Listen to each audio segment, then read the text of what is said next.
Yo, what's up, guys? It's Dom, and you're tuning in to Talks with Dom, where we touch on the series of topics that dives into the creator within. Over time, the goal is to help each and every one of you partaking in this transformation to better understand who and where you are on your journey. So let's chop it up, right?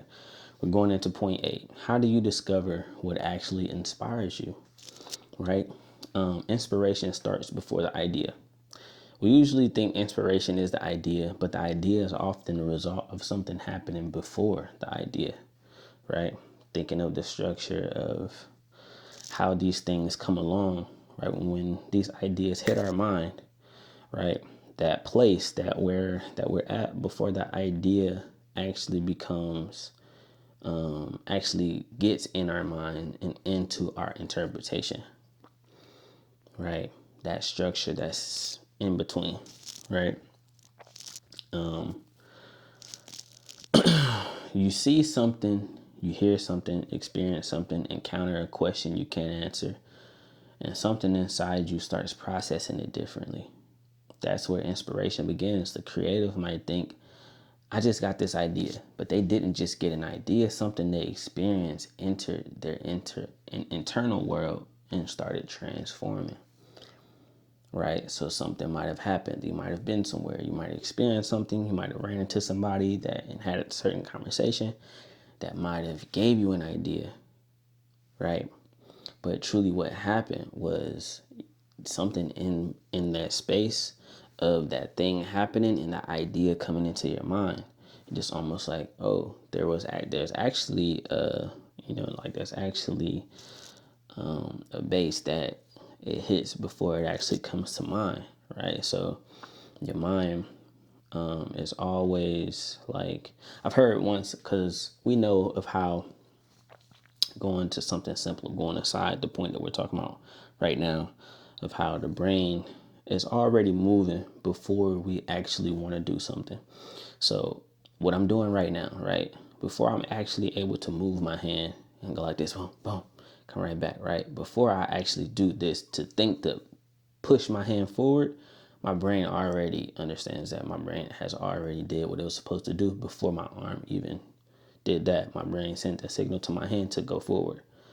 My brain sent a signal to my body to do this before it even does that, right? So then just thinking about that on the ideas, on the structure of how ideas come to us, right? As we're in a conversation, it's something that's happening before the idea actually hits us, and then the idea hits us, and then we're like, oh snap, like, yo, I just came with this, I just started this dope idea, you know what I mean? But in all reality, the idea was just kind of, you know what I mean, it was kind of it's channeling to us, right, shaping itself and getting there before it actually touches us, for us to be able to catch it and be like, yo, I just came with a dope idea, right?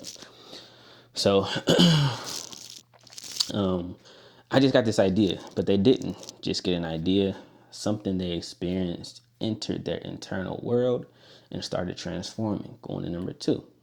Inspiration is what happens when something gives your imagination something to work with.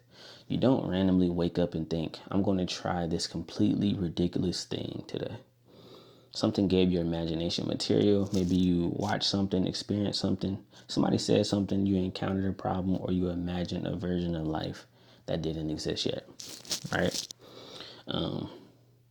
You think, what if? That's the bridge, right? Inspiration isn't always telling you what to create. Sometimes it's simply giving your imagination something to play with, right? Thinking of it like that. Like, sometimes it's not always the push behind it. Sometimes it's not always the thing that's inspiring us. Maybe it's just something that's in our mind that's just kind of like, you know what I mean? Like, yo, like, that'd be dope.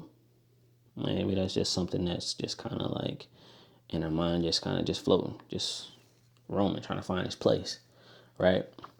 Going to number 3, inspiration can be found in the space between exposure and expression. You can experience something without ever creating from it.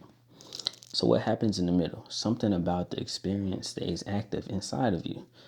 You keep thinking about it. You keep imagining different versions of it. You keep wondering what it would look like through your own hands, right? That space matters, because inspiration isn't complete when something enters you. It becomes creative inspiration when you begin wanting to express what it awakened in you. That's the difference between simply experiencing something and being moved to create from it. Right? So you experience a thing and being moved to create something. Right? So now it's just more of like, dang, what this thing did for me, I want to turn that into something that can help the next person. I want to turn that into something that I want to be able to create for it to express the thing that it was doing to me. You know what I mean? So this thing that was happening within myself, right? I want to turn that into something physical for someone to be able to see, for someone to be able to react to, right? The same way that I did before it got created here, right? So number 4, inspiration can come from friction, not just beauty. We tend to associate inspiration with something beautiful. A song, a movie, a person inspired me. But sometimes what inspires you is something that bothers you. Something didn't make sense, feels incomplete, shouldn't be happening, could be better. Makes you curious, makes you ask, why is it like this?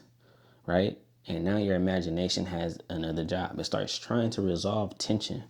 That's why creative's inspiration can come from discomfort just as easily as beauty. Right? Inspiration can come from an answer or a question not being solved. Come from problems, come from things that happen in your life, right? A lot of inspiration can come from the good, can come from the bad, right? Might have been something that happened in your childhood or certain things that were in your household, right? That was attached to you, right? That kind of festers up inspiration in you at a certain point as you're getting older, as you're grown up, right? To create something like, oh, snap, like I can pull that into this, right? Like I've always had that question in my mind, or I've always had that feeling about this certain thing in my mind. Let me create that, right? Let me put that into this creation to express, right? And let's see how the people react to it. Let's see how they take that in, right? That's dope, right? This is the thing, right? That's why a creative inspiration can come from discomfort just as easily as beauty. The thing that bothers you might become the thing you create to answer, right? Just as I said, right? Going through certain situations that might have happened before to be able to turn that into something that is a creation from now, right? A real emotion, right? A real thing that happened that gave you a certain emotion. You might find ways to express that through the way that you create in your art later on in life, right? As you're thinking on that today. Going for number 5, your inspiration has a pattern. If you study your own creations long enough, you start noticing something. You keep coming back to certain things, not necessarily the same subjects, the same underlying questions. Maybe you keep creating about freedom, identity, human behavior, transformation, connection. The surface of your work might constantly change while the question underneath it stays the same. And that might be one of the deepest ways you discover what actually inspires you.